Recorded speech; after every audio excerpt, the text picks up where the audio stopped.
ถ้าคุณต้องพิมพ์ HSJAU ถึงจะเจอช่องผมกับ ID ลองนี่พิษนี่มังกร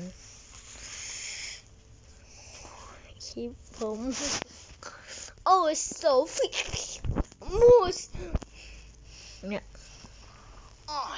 โคตรอุบาทso thick creamy เนี่ยไอดีลงผม6 ซับเองดูเนี่ยมีคนด่าด้วยไม่มีใครเอาเอารหัสมึงหรอกมีปัญญาแต่ด่าคน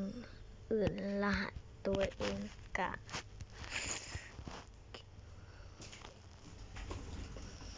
แค่นี้